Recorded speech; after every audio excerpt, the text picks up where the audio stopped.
kerasa kita sudah memasuki di ujung bulan Januari. Nggak kerasa satu bulan akan berlalu.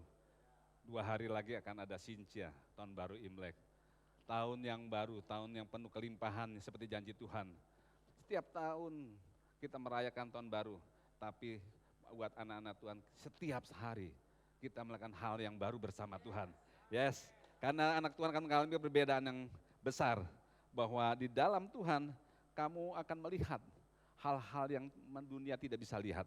Ya, nah saya bersyukur untuk bulan Februari ini, di mana tema yang Tuhan berikan buat kita akan terus bertumbuh dalam kepenuhan Kristus, di mana Pak Dolfi, Pak Deldi udah menyampaikan, kita harus bertumbuh. Ya, orang akan kalau tidak bertumbuh namanya seperti pohon bonsai, kuntet, dia pendek, dia nggak bertumbuh. Kita kasih makan anak-anak dia akan bertumbuh. Ya, dalam pertumbuhan dimulai dengan meminta. Orang meminta, Tuhan mau juga kita mau mencari. Dan akhirnya kita dapat bagaimana bergaul dengan Tuhan dan kita mengetuk pintu hati Tuhan. Bahkan kalau pada pagi hari ini saya akan membawakan satu tema, kita diciptakan untuk memiliki tujuan. Ya, puji Tuhan. Jadi kita ada di sini pun ada tujuannya. Bukan sekedar, gue mau datang di teologi, enggak. Ada semua ada tujuan. Tuhan mau kita hadir di sini dengan memiliki tujuan. Dan Allah memperlengkapi kita untuk mencapai tujuan tersebut. Dan saya sangat yakin kalau kita diciptakan dan ada di sini, ada tujuannya, kita sekali lagi tidak akan pernah dibiarkan berjalan apa adanya. Makanya Tuhan memperlengkapi, dan pagi hari ini, waktu kita dengar firman Tuhan, firman itulah yang memperlengkapi kehidupan kita. Ya, oke.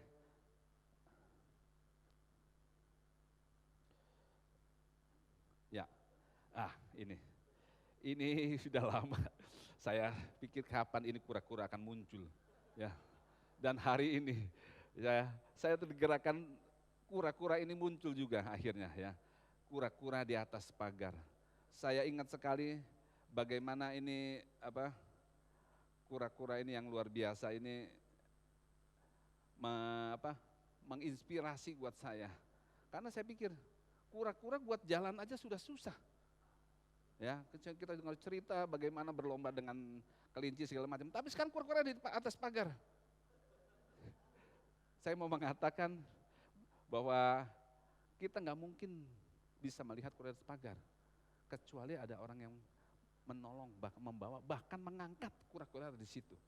Nah, dengan kondisi seperti itu, saya mau pastikan bahwa waktu saya berpikir hal-hal yang luar biasa, saya bayangkan kalau tadi kita udah nyanyi begitu luar biasa bahwa Tuhan begitu baik bagi kita, berkat mengejar kita, dan kita diposisikan seperti kura-kura. Dan kalau saya mengalami hal yang sampai saat ini Tuhan ubahkan, Tuhan mengalami hal yang begitu besar kasih Tuhan saya alami, saya bayangkan saya seperti kura-kura di atas pagar. Dengan kata lain bahwa saya ada di situ, bukan karena kekuatan saya, bukan karena kehebatan saya, tapi ada sesuatu yang membawa saya nggak bisa sampai di tempat itu. Ya. Dan kalaupun bisa di situ, banyak orang, banyak sekelilingnya berpartisipasi. Dan itulah yang Tuhan buat bagi kita. Kalau kita bisa bertumbuh, suatu saat waktu Tuhan taruh di tempat yang terbaik yang Tuhan mau, kita sudah siap. Dan kita tahu siapa yang membawa kita ke situ itu. Ya, mari kita mulai ya, bahwa kita diciptakan untuk memiliki tujuan dan Allah memperlengkapi tujuan itu. 2 Timotius 3 ayat 17 dikatakan, demikianlah tiap-tiap manusia kepunyaan Allah diperlengkapi untuk setiap perbuatan baik. Nah, jadi Tuhan sekali lagi bilang, Tuhan mempersiapkan kita bukan asal hidup, bukan asal berjalan, tapi semua kepunyaan Tuhan, milik Tuhan, selalu diperlengkapi untuk perbuatan baik. Jadi kita berbuat baik bukan lagi supaya kita dihormati, bukan, karena itu memang adalah benih DNA yang Tuhan berikan buat kita, bahwa kita tuh punya Allah. Kapan itu terjadi? firman Tuhan katakan pada waktu kamu menerima Yesus sebagai Tuhan dan Juru Selamat, itu kamu menjadi milik. Dan Tuhan memperlengkapi hal tersebut bagi dalam hidup kita. Nah, kalau kita diciptakan dengan untuk memiliki tujuan, tadi udah dikasih gambar dengan gambar kura-kura tersebut. Albert Einstein sendiri dia bilang begini, ya. Albert Einstein bilang bahwa dalam hidupnya ratusan kali dalam pikirannya bahwa ia berhutang kepada banyak orang yang telah mengajar banyak pelajaran di kelas maupun pengetahuan-pengetahuan yang lain. Albert Einstein dia bilang, aku bisa dibilang orang paling pintar di planet ini bukan karena dia. Banyak orang sekeliling yang membuat dia di posisi di situ. Tapi kita orang percaya lebih dari itu. Kita punya hutang sebagai orang percaya. Hutang pada siapa? Kepada Allah. Yang karena dia telah memberikan kasihnya begitu besar melalui pengorbanannya Yesus di kayu salib. Waktu kita menerima kasih yang begitu besar itu, keberadaan kita dan keberhasilan kita, kita akan ditentukan oleh apa yang Tuhan sudah berikan buat kita. Disitulah posisi kita yang sebenarnya rencana kita. Bahkan di Yeremia 29 ayat 11 katakan, Tuhan merancangkan masa depan yang gilang-gemilang. Tuhan tahu rancangan apa yang buat kita yang terbaik. Menurut pikirannya, dia bukan pikiran kita. Nah, usaha kita tidak akan menambahi sedikit pun. Manusia di luar yang belum mengenal Kristus, mereka berupaya, tapi suatu saat, ya, di ujung yang usianya mereka bilang, yang aku lakukan sebenarnya sia-sia, masih banyak tugas yang belum bisa aku lakukan, karena dengan usahanya sendiri. Nah, rencana Tuhan yang ajaib akan terjadi, akan tergenapi, dan pasti digenapi bagi setiap kita yang mengasihi Dia. Yes, haleluya. Nah, dari situ kita bisa lihat bagaimana Allah yang hidup, Allah yang luar biasa ini bekerja atas hidup kita. Yohanes 1 ayat 12 katakan, tetapi semua orang yang menerima Kristus, bahkan dia bilang, diberi kuasa untuk menjadi anak-anak Allah, yaitu mereka yang percaya dalam namanya. Jadi ketika kita mau menyelam dalam firman Allah, penyediaannya selalu ada di situ, ada di sana. Masalahnya kita harus pastikan kita ini sudah menerima belum semua kebaikan anugerah Tuhan. Ibaratnya kalau kita ditawarkan nggak mengambil itu, hal itu tidak akan terjadi, hukumnya tidak akan terjadi. Nah, Ibrani 13 ayat 21 dikatakan, Tuhan menyatakan begini, kiranya memperlakukan kamu dengan segala yang baik untuk melakukan kehendaknya dan mengerjakan di dalam kita apa yang berkenan kepadanya oleh Yesus Kristus. Bagi Dialah kemuliaan sampai selama-lamanya. Nah, Tuhan kiranya juga apa? Bukan hanya Dia menerima kalimat segala macam, Tuhan selalu memperlengkapi perbuatan baik, hal-hal yang harus untuk kita lakukan. Dan saya percaya waktu kita berjalan sama Tuhan, kita pikir pasti semuanya berjalan mulus. Enggak juga. Waktu kita bersama Tuhan nanti pasti lancar. Enggak juga. Nah, di sini dikatakan, bagaimana kita diperlengkapi, kita sudah menerima semua kebaikan Tuhan, tiba-tiba jalan di depan tuh ada kalanya jadi nggak jelas, samar-samar. Bisa juga, tapi Tuhan bilang, jangan khawatir, tetap aku akan menyertai kamu. Jangan tidak membiarkan kamu berjalan sendiri. Saya mau kasih gambaran. Ada satu gambar yang menarik lagi, ya. Ketika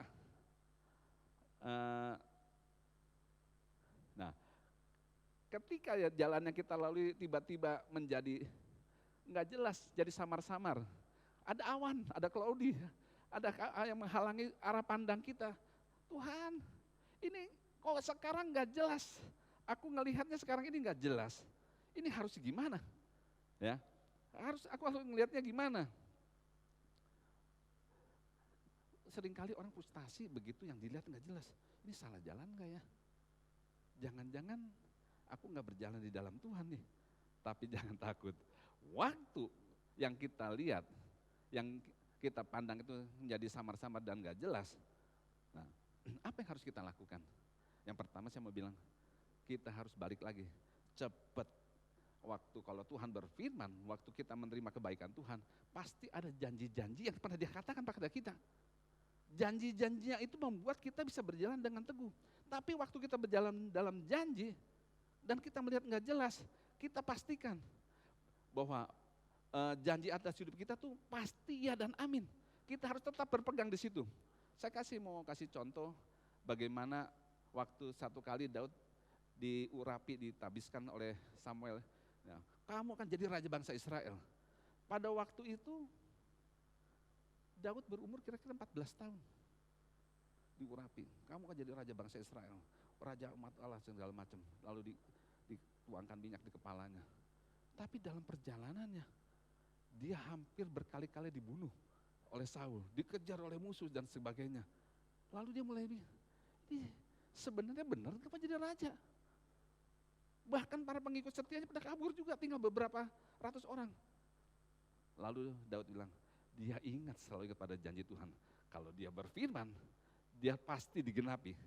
Ya, dia kembali kepada tujuan hidupnya, bahwa Samuel dipakai Tuhan untuk menyampaikan jadi raja. Nah, kalau pertama ingat pada janji Tuhan untuk dipertegas kembali, sekarang Daud pun memperjelas lagi. Dia ingat panggilannya apa? Panggilan aku sebagai seorang gembala nanti akan menjadi seorang raja. Dan tujuan hidupku nanti akan jadi raja.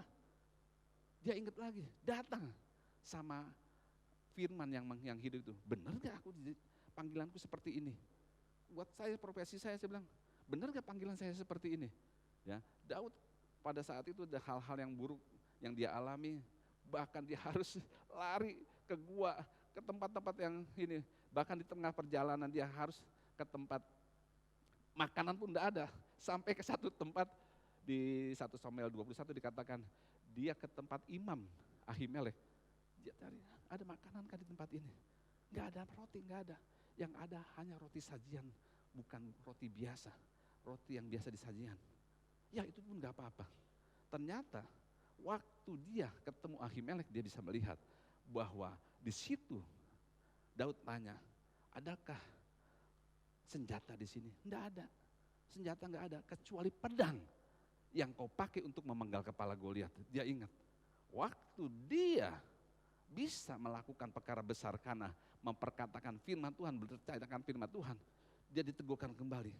Pedang ini menunjukkan bahwa dia berjalan dalam rancangan rencana Tuhan yang ajaib. Dia ambil pedang itu, dia bawa pergi. Ya, nah, kita harus tentukan tuntunan Tuhan berikutnya itu apa. Supaya apa?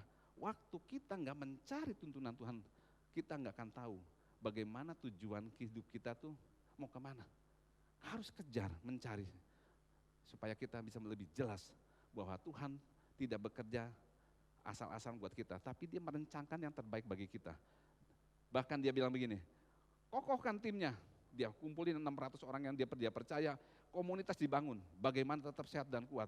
Dia teguhkan bahwa ketemu dengan saudara seimannya yang mengokohkan dia. Dia ketemu dengan orang yang teguh, Daud, ketemu sama Yonatan. Pastikan bahwa ayahmu kenapa merancangkan jahat atas hidupku? Bilang, ubatku tidak, engkau adalah seperti saudaraku sendiri. Saudara yang darah daging, kita bisa ada perjanjian darah sama si Daud itu. Nah, dari situ kita bisa melihat bahwa kita waktu berjalan sama Tuhan tidak ada waktu yang sia-sia terbuang. Meskipun kita dianggapnya, kok malah pergi ke tempat yang harusnya kita nggak pergi. Tuhan katakan, di dalam Tuhan tidak ada waktu yang terbuang dengan sia-sia. Semua berharga dan Tuhan perhitungkan waktu yang kita berikan buat Tuhan. Nah, saya mau lihat memperlihatkan sebuah gambar lagi. Dalam kehidupan kita, nggak ada yang kebetulan. Kita seperti kereta yang berjalan membawa gerbong-gerbong perjalanan kehidupan kita. Nah, gambar ini juga saya diingatkan bagaimana Tuhan melatih, membawa saya dari kecil. Saat-saat saya masih kecil, saya sangat ingat sekali bagaimana lingkungan saya di salah satu kota kecil di Karawang. Kota itu saya sangat ingat, di mana saya sangat puas untuk bermain. Yang namanya bermain saya sangat puas. Ya. Permainan apapun, saya sudah pernah cerita, saya sangat menguasai. Yang dari yang biasa-biasa sampai membahayakan, saya sangat menguasai. Ya, jadi permainan anak-anak ya, bukan permainan dewasa, permainan anak-anak. Jadi saya saking senangnya bermain, akhirnya saya melihat bagaimana saya hampir nggak pernah belajar. Karena efek nggak pernah belajar, dengan sendirinya saya tidak mempersiapkan, memperlengkapi diri saya dengan untuk tujuan masa depan. Karena saya sendiri nggak ada yang mengarahkan atau yang menggiring seperti anak-anak tadi. Tidak ada firman yang membawa saya untuk tahu tujuan hidup saya, nggak tahu. Makanya saya lihat begitu ada anak-anak, saya sangat antusias. Mereka harus berbeda dengan kami, dengan saya, generasi yang saya berharap 20-30 tahun depan mereka jadi jenderal, jadi pengacara yang hebat, jadi politisi yang jadi berkat buat bangsa ini. Tepuk tangan buat Tuhan Yesus. Nah, dampak saya nggak pernah belajar, nggak pernah dipersiapkan, akhirnya mungkin saya pintar bermain. Itu buat kepentingan saya sendiri, saya senang. Ya, akhirnya saya selalu setiap hari dapat hukuman dari sekolah karena saya nggak pernah buat PR. Lupa buat PR, anak asik bermain. Ya, tiap hari tidak ada hari tanpa saya dihukum. Entah dijemur, entah dijewer, mau upacara selalu ada kesempatan saya selalu dihukum. Akibatnya apa? Setiap akhir tahun atau dulu nggak belum akhir tahun ya, akhir caturulan 4 bulan itu, saya selalu deg-degan. Ini rapot saya seperti apa? Ya, waduh, udah ketakutan. Apalagi kalau kenaikan kelas, itu saya sangat takut sekali. Kenapa? Naik enggak ya? Naik enggak? Dan betul setiap kali bagi rapot selalu saya dapat ranking pertama dari belakang. Dari belakang. Waduh, dapat segitu akibatnya apa? Saya menyadari waktu masuk sekolah SMP, saya nggak bisa dapat tempat sekolah yang bagus. Karena saya bersyukur tahun 79 itu pemerintah menentukan sekolah diperpanjang setengah tahun. Saya bersyukur, itu satu keberuntungan buat saya. Saya nggak pernah pikir itu diperpanjang setengah tahun. Kalau nggak diperpanjang mungkin saya nggak lulus SD. Ya, aduh, diperpanjang, akhirnya saya bisa lulus. Ya karena udah diperpanjang masih nggak lulus, kebangetan bodohnya kali ya. Udah diperpanjang setengah tahun masih nggak lulus juga. Nah, kesempatan itu saya bisa perguruan sampai akhir lulus. Namun karena dasarnya kurang bagus, SMP saya dapat sekolah yang biasa-biasa aja. Dan masuklah satu tempat yang luar biasa. Ya, kalau waktu itu perjalanan dari kota Kerawang ke tempat saya SMP di Purworejo itu 10-12 jam naik bis. Karena belum ada tol segala macam ya, 10-12 jam. Nah, di tempat itu saya pun bilang tempat yang luar biasa di mana Tuhan bentuk buat saya. Karena buat saya tempat itu mengerikan harusnya buat saya. Kenapa? Itu mulai dari makanannya, ya, mulai teman-temannya, karena saya begitu kecil, kurus kecil, di situ yang kakak kelas yang SMP, yang kelas 3 badan begitu besar, astaga gini. Dan kami tidur sama-sama, 120 orang seperti bangsal tentara. Ya. Dan kalau malam kita tidur bisa dengar suara yang luar biasa, guru. Besok pagi ada apa? Oh sebelah sana lagi sedang dipukulin, sedang dikeroyok. Itu yang membuat saya bilang, saya sebagai anak yang baru lulus SD 12 tahun, mengalami tekanan, ketakutan yang saya nggak bisa ceritakan sama orang lain, saya harus pendam. Dan hari pertama saya masuk asrama situ, saya melihat mama saya pergi. Ya mama pergi, ya begitu ditinggal hilang, saya mau nangis malu, tapi nggak nangis sedih. Saya cepat-cepat masuk kamar mandi. Apa yang saya lakukan, saya tutup pintu. Memang kamar mandi ada cuma segini ketutupan. Kalau orang dengar saya bisa kedengaran. Kamar mandi kita lucu, sangat bagus. Kira-kira ada 30 kamar mandi berhadapan dan pintunya cuma sepotong gitu ya. Jadi saya nangis, diem, udah nangis, sudah puas, 1-2 jam nangis, sudah nggak ada bisa air mata keluar lagi. Baru saya keluar, lalu saya tersenyum, udah. Jadi lingkungan membentuk saya seperti orang bersandiwara. Padahal saya mengalami kesedihan karena terpisah sama orang tua. Dan baru ketemu nanti 6 bulan lagi. Dan usia saya baru 12 tahun, saya harus nyuci sendiri, ngurus baju sendiri, semua belajar sendiri. Dulu sejak di Kerawang namanya senang bermain, sekarang harus diatur sedemikian, jam belajar kapan. Bangun 4:30, sore belajar jam sekian, tidur jam 8:30 malam, udah tertata rapi dan nggak bisa kemana-mana. Ya, saya mengalami di situ pembentukan. Dan di situ juga saya mendengar nama Yesus. Walaupun di sekolah asrama Katolik, saya dengar nama Yesus. Nah, di situ bertumbuh dengan situasi yang begitu keras dan buat saya makanan juga mengerikan buat saya. Kenapa? Itu makanan saya lebih beda tipis sama ayam. Karena itu nasinya ada batunya, ada gabahnya, ada jadi saya harus pinter-pinter dengan sangat cepat untuk memisahkan tuh. Waktu pertama kali 1 minggu, 2 minggu pertama, waktu saya belum lihat ini, belum selesai ngambilin batunya, teman-teman saya udah selesai. Lah, astaga, mereka pintar sekali. Udah, akhirnya kita udah lihat, set. Dan karena makanan begitu pedas dan gimana ya, susah dibayangkan. Pasti saya pertama kali masuk asrama 2 minggu, 3 minggu pasti mencret saya. Diare, waduh, pelutan gak tahan. Bahkan dari makanannya kita bisa cium tahunya. Beda tahunya, sedikit pesing. Ya. Mungkin saya tahu, sekarang maaf ya, sekarang saya tahu. Mungkin karena saya waktu itu di sekolah itu dengan biaya yang begitu murah, kalau saya hitungnya sangat murah sekali. Dan sangat ini karena prinsipnya mereka akan dibentuk, dididik sedemikian rupa. Jadi apa adanya harus makan. Kalaupun dikasih kerupuk, kita bisa seperti makan sendal. Awet, nggak habis-habis. Pokoknya singkat cerita itu tempat buat saya luar biasa. Dibentuk, saya begitu pulang ke rumah, apapun yang mama papa sediakan habis. Ya dulu makan susah sekali dan segala macam. Dan begitu karena SMP dibentuk, pelan-pelan saya bisa rajin belajar. Dan tetap karena basicnya saya SD kurang, ini SMP, SMA otomatis saya nggak dapat tempat yang bagus juga. Waktu dengar lagu, aduh Tuhan begitu baik, benar begitu baik buat saya. Di SMP saya bisa melihat teman-teman saya kena narkoba, kena hal-hal yang buruk. Saya ngelihat, itu ngapain ya? Galuan. Saya pernah sempat minta rokok apa segala. Ngapain tuh gang ini, minta-minta.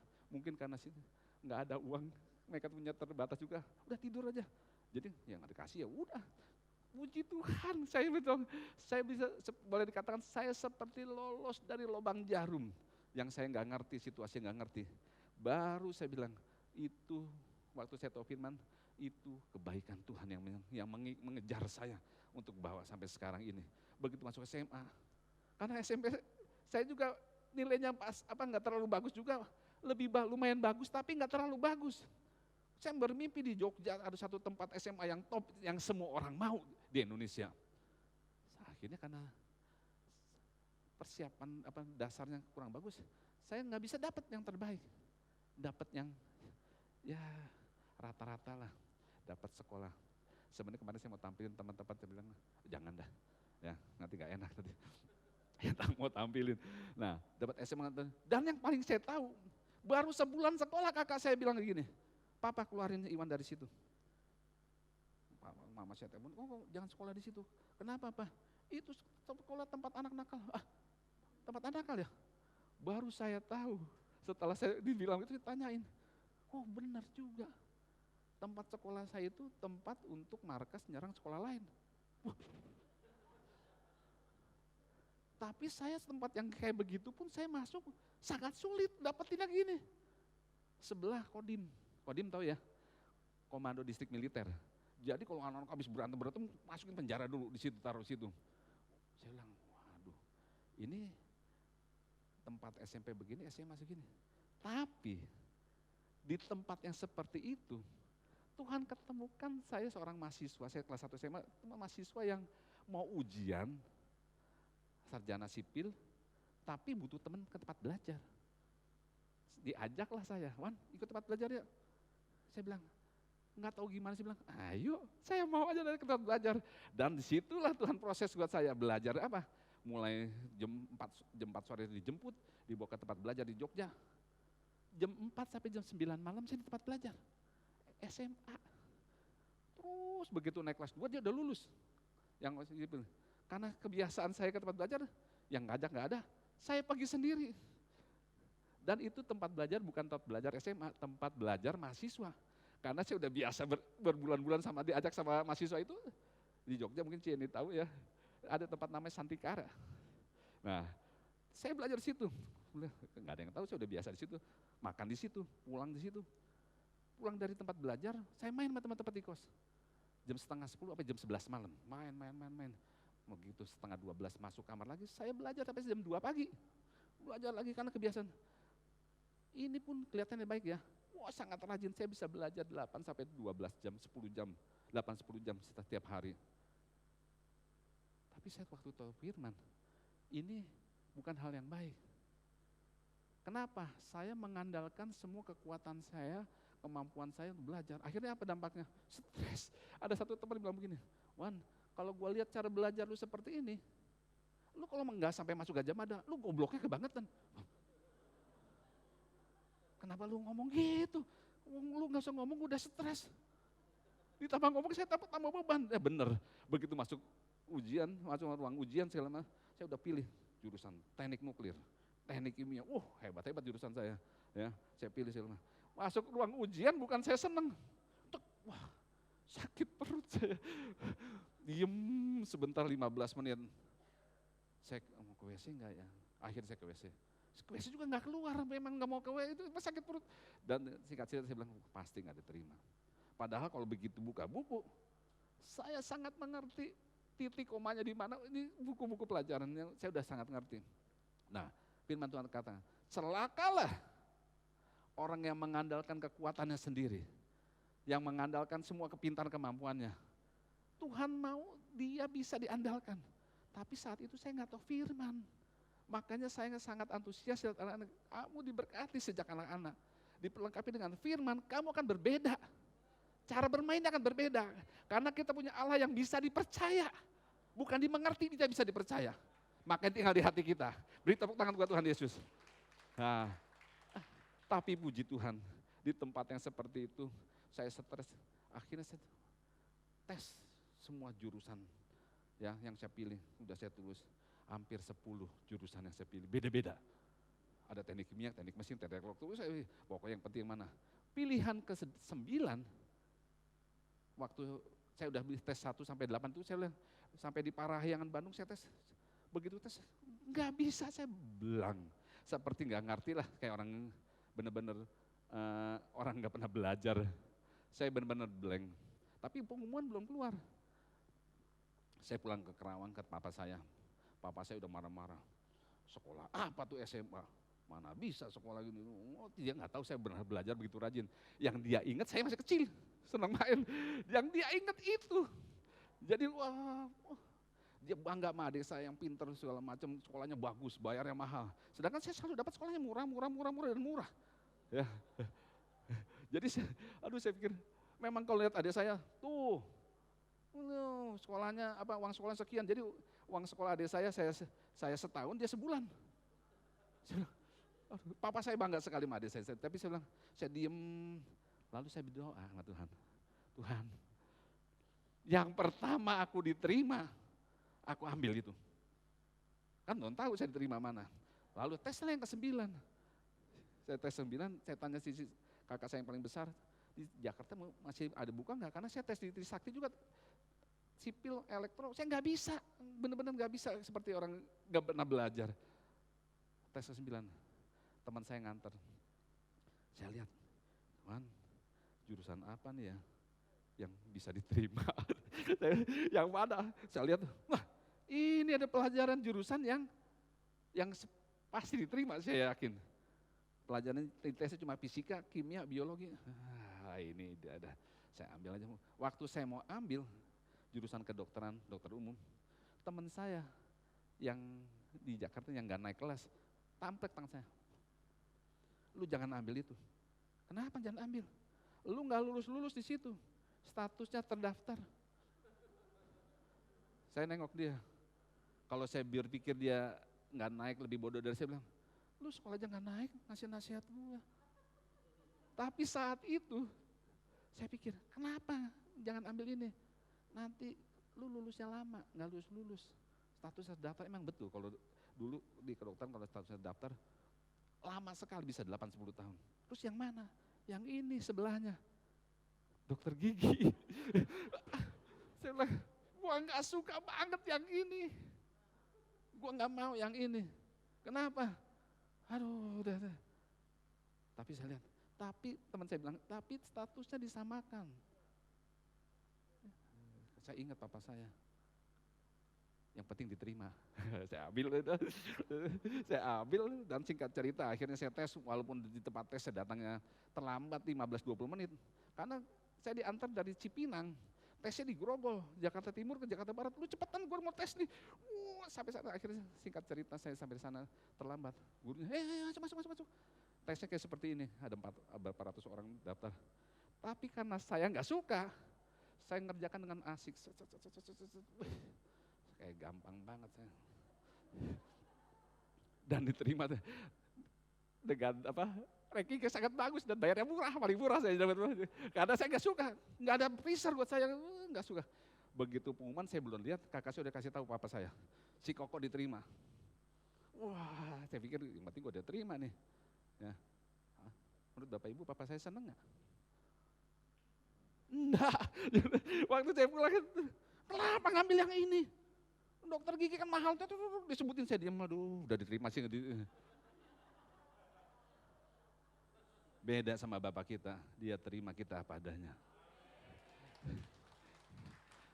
Penting kita ketemu Yesus, karena dia terima kita apa adanya. Kalau kamu kondisi kamu terpuruk, tidak baik, Tuhan bilang, aku bisa rubah seperti kura-kura di atas pagar. Aku akan angkat kamu tempat yang posisi yang kamu gak suka pun sekalipun. Di tempat hal-hal yang buruk yang kamu gak suka sekalipun, Tuhan ajar. Supaya kita bisa melihat betapa kasihnya, betapa hebatnya, betapanya hidupnya dia ada di dalam diri kita. Nah, ya, udah itu dokter gak suka. Akhirnya saya berkompensasilah saya, supaya saya bisa lulus di Trisakti, saya harus jadi ketua regu. Siapa yang mau jadi ketua regu? Saya nggak bisa main angkat tangan aja saya. Tujuannya supaya saya tetap di kampus.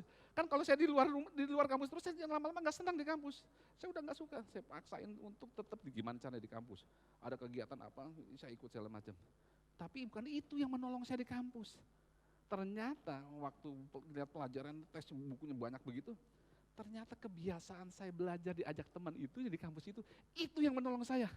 Karena saya sudah biasa Tuhan latih dengan porsi belajar yang besar. Pantat saya sudah biasa duduk 6-10 jam. Jadi waktu ada ini mau ujian segala macam, teman-teman saya bilang, nggak ada yang datang ke kos sebulan. Saya belajar, bertambah saya belajar. Karena kebiasaan dulu di SMA. Saya ingat, dan itu nggak mengeluarkan potensi saya juga. Waktu saya masuk klinik saya ngerti. Tuhan kasih lihat, potensi saya nggak bisa. Tuhan perlihatkan kepada saya, teorinya saya bisa selesai cuma pas waktunya, tapi begitu ketemu ngadepin pasien, saya nggak cari pasien. Tuhan tunjukin pasien cari saya. Saya lagi belum ngapa-ngapain duduk, karena bagian pertama saya di bagian yang mulai nggak cari pasien, saya begini, teman saya datang, Wan, kamu bagian apa? Bagian ini. Loh, udah punya pasien belum? Belum.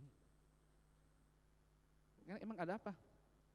Gua udah ada pasiennya, cuma jadwal giliran gua 6 bulan lagi. Buat lu aja ya. Jadi saya nggak ngapa-ngapain bagian ini. Butuh pasien yang sulit pun, bahkan untuk pasien yang misalnya harus operasi segala macam, saya coba buka mulut, besok operasi. Besok. Jadi setelah tahu firman saya tahu, di mulut orang benar ada kuasa. Dulu saya nggak ngerti, kok mau ya dia ya. Padahal saya bukan dokter, masih sama-sama itu adik kelas itu buka mulut, besok operasi. Kak, ini kan saya harus operasi 3 gigi yang terpendam segala macam. Adik kelas kan bilang, Kak, ini yang dioperasi, aku pasien terakhir ya. Enggak, lu yang pertama. Jadi, pertama pun oke dia. Singkat cerita, Tuhan perlihatkan bagaimana saya sedang digiring untuk tujuannya. Dan saya boleh lulus di antara orang yang pintar-pintar. Laki-laki sendiri saya bisa boleh lulus sendiri. 53 wisudaan, 52 perempuan saya laki sendiri. Puji Tuhan. Itu saya lihat kebaikan Tuhan. Papa saya yang tadinya bilang gimana? Ih gila anak gua keren juga. Sendiri lulus. Ya puji Tuhan. Dan itu pun belum selesai. Bapak Ibu dikasih Tuhan. Tuhan bawa proses lebih lanjut. Supaya saya bisa mengenal dia lebih ini. Saya dibawa ke tempat wajib kerja sarjana yang bukan saya mau. Saya dengar dari keluarga istri saya segala macam, kalau lu di Jakarta 2 tahun, lu bisa dapat rumah satu praktek. Oh ya, obsesi saya terjadi besar. Jakarta, Jakarta, dan Jakarta. Tapi sebelum berangkat istri saya, Roh Kudus tegur. Kalau saya biasa dengar suara yang di luar dari dunia, saya nggak bisa dengar suara Tuhan. Tuhan pakai istri. Dia bicara sama istri saya. Gelisah dia. Seperti Yunus. Dia bilang sama saya waktu kita udah sudah pemberkatan, udah pernikahan berkatan. Aku nggak mau seperti Yunus. Maksudmu gimana? Aku mau taat apa yang firman Tuhan katakan. Terus izin praktek yang 2 minggu lagi mau keluar. Aku nggak mau seperti Yunus. Aku mau ikut yang tuntun. Nah, singkat cerita, dibawalah kami ke Maluku. Di Maluku, saya benar-benar ketemu Tuhan di situ. Saya diproses pendewasaan. Bahkan waktu berangkat sana, Tuhan izinkan. Bukan karena saya hebat, sampai buka gereja di sana. Apa saya panggil? Bukan. Saya disuruh buka gereja, saya ikut buka gereja. Saya urus izinnya, surat itu segala macam. Begitu sudah dapat izinnya,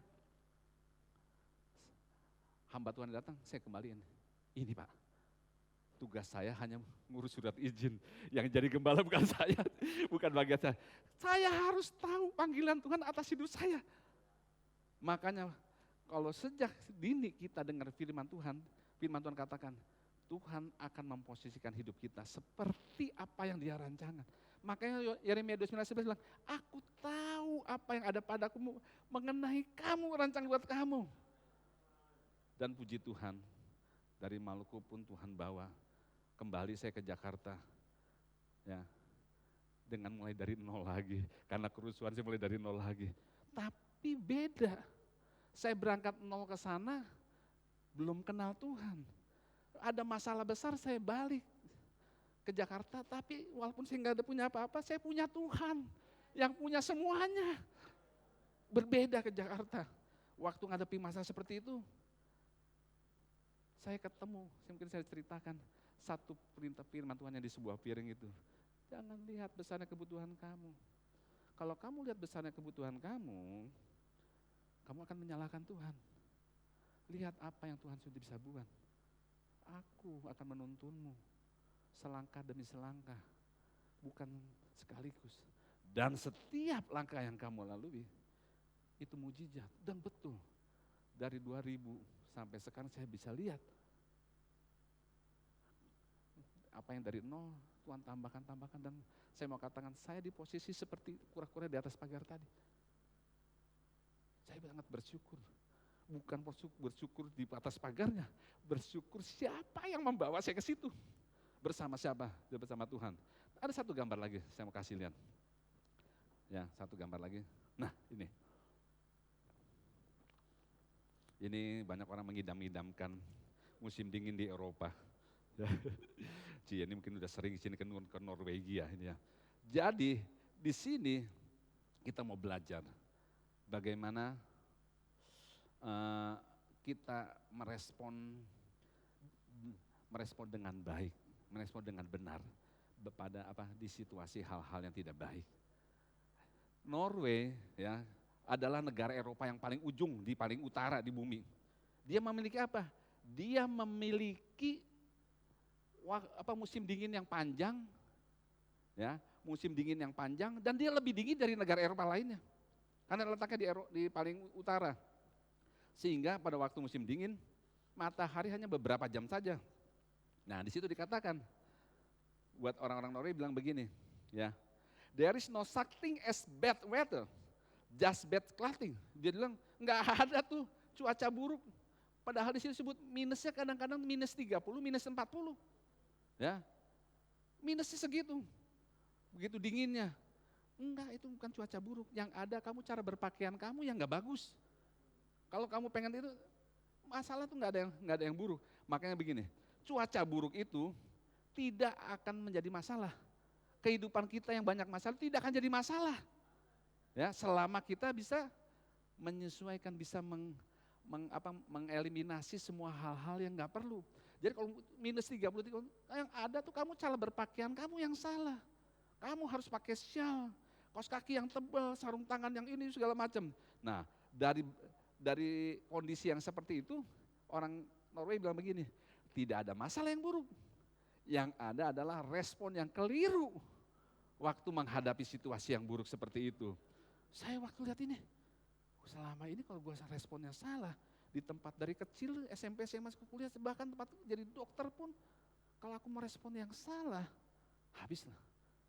Bukan cuma habis masa depan saya, kehidupan pola pikir saya nggak pernah akan sulit untuk dibentuk. Tapi waktu kita bisa lihat ini, mengalami masalah, dikatakan bukanlah masalah.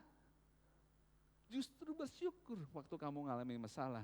Saya justru bersyukur waktu saya natap ke belakang perjalanan Tuhan bawa hidup saya. Kalau saya nggak diproses kemarin, nggak akan setegar sekarang. Bahkan ngadepin masalah kemarin sakit penyakit, nggak akan bisa dengan tenang percaya sama firman. Saya mau bilang, untuk mengalami lembah bayang-bayang maut saya udah 3 kali. Makanya saya bilang, waktu tahun ini saya berdiri di sini, saya sangat bersyukur masih bisa kesempatan, apalagi memberikan kabar baik. 1 kali saya menata tabrakan yang begitu parah di jalan tol. Dashboard mobil patah 2. Ya, kalau dashboard mobil patah 2, bannya pecah dan segala macam, saya nggak apa-apa. Cuma banyak beras di atas kepala saya. Karena saya tabrak itu di kolong truk, itu truk muatan beras penuh. Berhenti di pinggir jalan tol. Waktu itu tolnya belum seperti ini, masih sepotong-sepotong. Ya, itu persis di malam tahun baru Imlek. Ini kan mau tahun Imlek nih. Makanya saya ingat, waduh, pas tahun Imlek, tabrakan di jalan tol. Kakak saya 2 hari lagi mau naik pelaminan. Tabrakan saya bawa mereka. Waduh, saya bilang, tapi saya bilang pada saat itu, saya sudah saksikan di grup IAG di Karis, saya hanya mengalami kehilangan kacamata. Kacamata saya mental jauh, gak tahu kemana. Jadi saya gak bisa lihat apa-apa. Saya pikir kenapa yang gak bisa lihat ya? Kacamata gue gak ada. Kacamata saya gak ada. Yang kedua saya ngalami bagaimana lihat bayang-bayang maut bersama Tuhan, kerusuhan besar di Maluku. Memang kita lewati, tapi gada dan tongkat Tuhan tidak pernah tinggal diam dan disertai.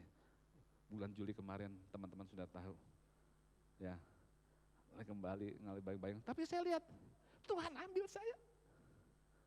Waktu lihat tangan Tuhan yang itu, kita nggak ketakutan, kita sukacita. Bahwa janjinya selalu menyertai kita sampai selama-lamanya, iya dan amin. Tugas saya belum selesai, makanya saya memberitakan firman Tuhan. Tugas saya belum selesai.